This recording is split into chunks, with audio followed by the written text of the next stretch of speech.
Humihingi ng saklolo ang isang online seller dahil lang sanay same-day delivery sa kanyang mga paninda na nagkakahalaga ng 70,000 pesos.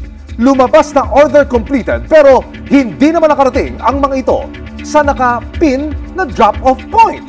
Kasama ang resibo, i-unbox ang misteryong bumabalot sa tila dumadalas ng mga undelivered na package delivery.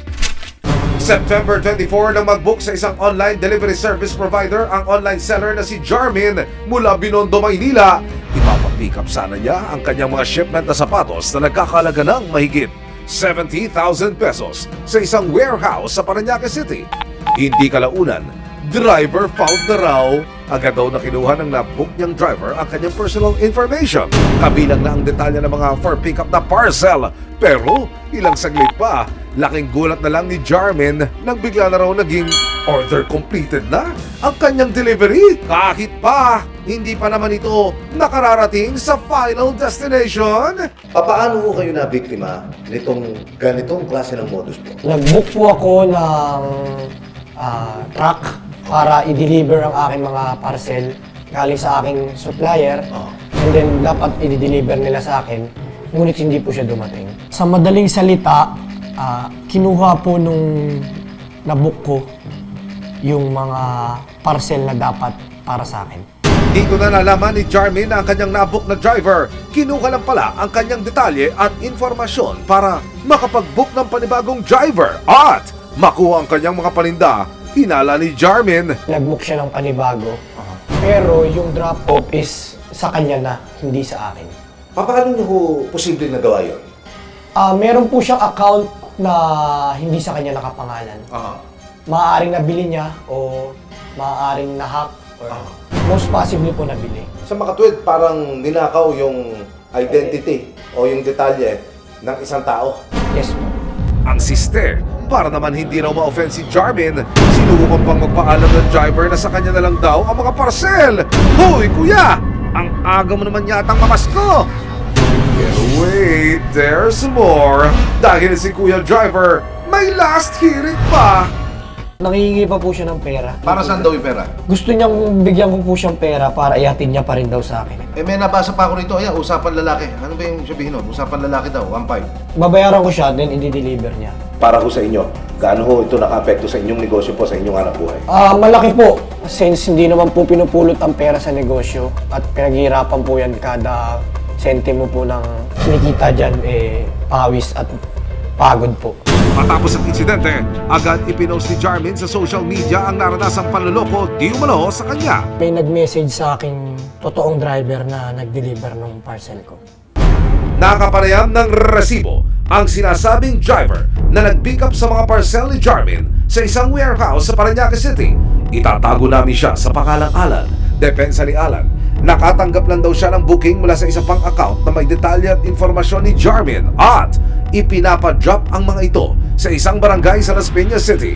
Mukha naman legit dahil nga lahat ng details ng package na kukuhanin ko is galing sa kanya. Yun din yung pinakita ko dun sa pick-up point, which is binigay din naman sa akin kasi kompleto nga. Pero noong mga panahong iyon, something's fishy na raw para kay Alan. Iyon ang isang pinagtaka ko rin kasi nga supposed to be hanggang kung saan yung address mo, hindi yung i-transfer mo pa. So sinakay nila sa sidecar. Sa mga susunod na araw, nakakuha si Jarmin ng impormasyon kung saan posibleng i-deliver at sino ang tumanggap sa mga nawawala niyang parcel. Nung nalaman kong minor de edad siya, pinost ko siya sa Facebook at mayroong mga taong nagmagandang loob para ibigay yung impormasyon tungkol sa taong yun. Yung buong pangalan niya, yung lugar kung saan siya nakatira at kung sino yung mga magulang niya. Nang matuntunan ni Jarmin ang posibleng lokasyon ng menor de edad na maaaring susi para matuntun ang driver na nag-accept sa kanyang booking at ginamit ang kanyang pagkakakilanlan kasama ang resibo, agad tumungo si Jarmin sa isang barangay sa Las Piñas City. Sa kagustuhan po ng complainant na magkaroon ng sagot sa kanyang mga tanong. So patungo ho kami sa isang area dyan sa Las Piñas at ang kanyang pakiwari ay doon naglagi yung posibleng suspect dito sa kaso na ito. Ako po si Jarmin po. Meron lang po akong idudulog na reklamo po. Na scam po kasi ako. Ito po kasi yung tao to, if kilala niyo po, involved po kasi siya po doon sa pagkawala ng parcel po. Siya po kasi po yung nag-receive ng parcel. Ganun. Nakikilala mo ba itong tao to? Hindi ko gaano kilala, Bawsi kasi yan minor. Kasama ang Violence Against Children and Women o VAUSI ng barangay, pinuntahan ang bahay ng menor de edad na di umano'y tumanggap ng mga parcel ni Jarmin. Good afternoon, may hinahanap kami tao. Meron tayong complainant. So, kailangan natin makausap pati yung bata at saka yung guardian. Saan ba ito nakatira? Dito. Dito. Sige, dito natin.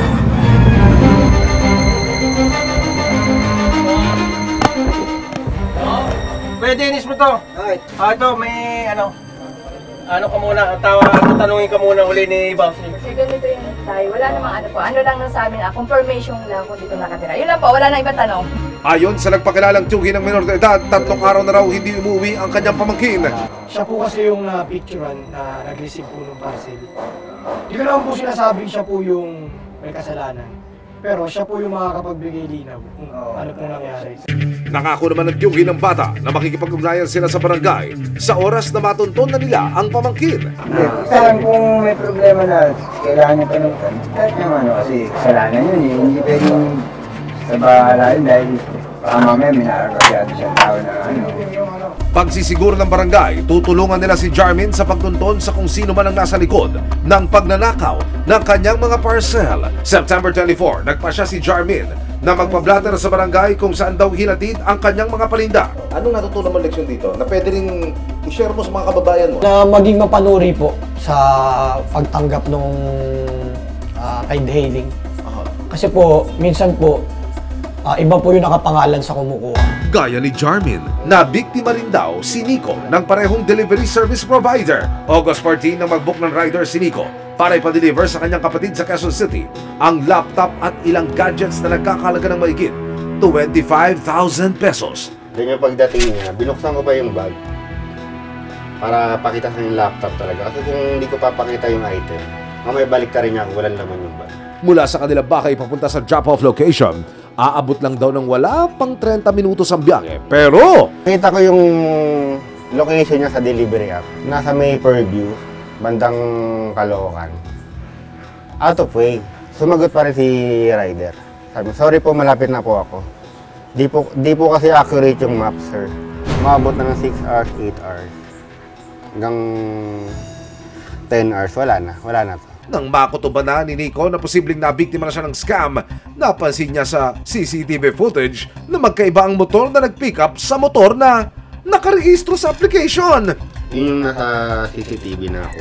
Iba yung motor na dumating. Sinubukan pa raw niyang tawagan ang rider na kumuha sa kanyang order pero hindi na ito makontak.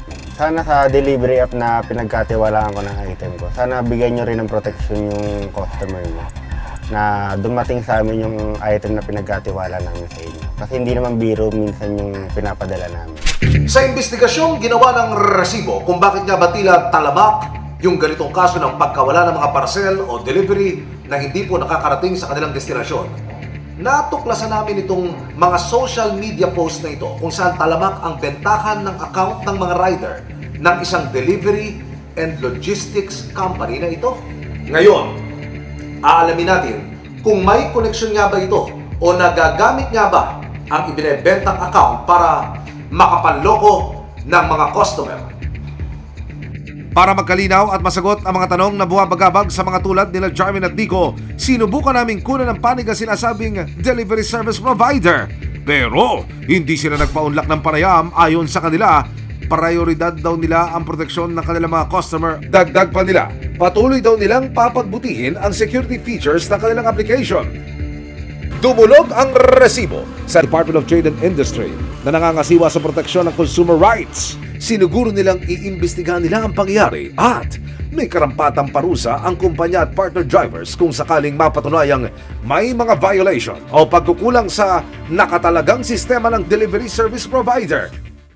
Paalala ng resibo at maging ng mga otoridad, siguraduhin tugma ang mga detalye ng driver o rider na kukuha ng ating mga parcel at maging mapagmatiyag sa bawat delivery booking na ating ginagawa.